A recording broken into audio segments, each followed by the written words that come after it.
Les pouvoirs publics ne cherchent qu'une seule chose, c'est tout simplement en fait éviter de porter la responsabilité de cet effondrement qui a coûté quand même l'économie des dizaines de milliards de dollars.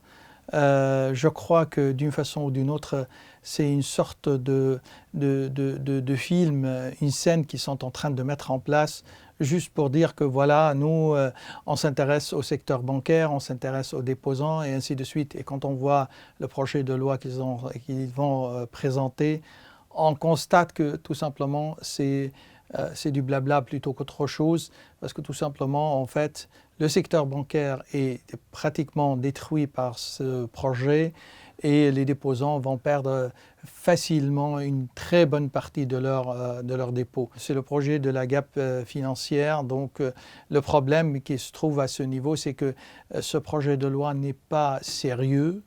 Et ça se voit qu'en fait, en fin du compte, on est en train juste de satisfaire peut-être les désirs du FMI, ni plus ni moins, pas plus qu'autre chose.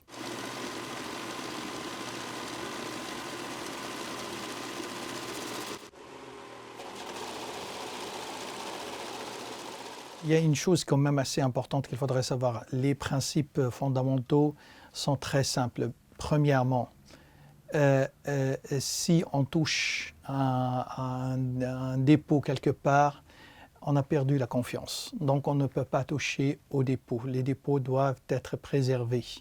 Et ça, il faudrait pour cela vraiment un plan qui soit solide. Deuxième principe, on ne peut pas détruire un secteur bancaire parce que la destruction d'un secteur bancaire, ça signifie tout simplement qu'on n'a plus un moyen de faire marcher l'économie.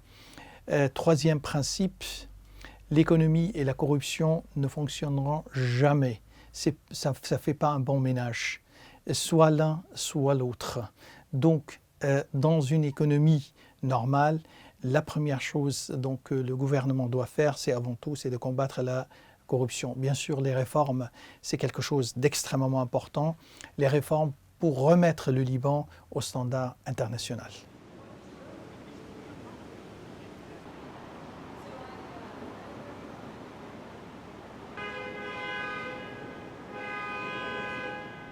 Selon le projet de loi de la gap financière, c'est tout simplement en réalité, il y a les déposants donc d'ores et déjà ont perdu une bonne partie de leurs dépôts parce que tout simplement quand on analyse un tout petit peu, on voit que sur 83 milliards de dollars de dépôts, il n'y en a que vraiment 11,7 qui sont presque garantis. Le reste, c'est pas du tout garanti. Et donc, si aujourd'hui on efface le secteur bancaire, il y a un principe, ou plutôt il y a un article dans la Constitution qui préserve, qui rend un tout petit peu, donne un aspect sacré de la propriété individuelle, qui sont les dépôts. Donc, je crains fort que le fait d'effacer le secteur bancaire existant soit une porte pour vraiment détruire les dépôts. Et ça, c'est quelque chose qui est très dramatique parce qu'ils promettent le marché qu'on va mettre 5 nouvelles banques, mais d'ores et déjà, le fait de détruire l'ancien, ça en fait a permis de sauter au-dessus de la loi en faisant sauter aussi les dépôts.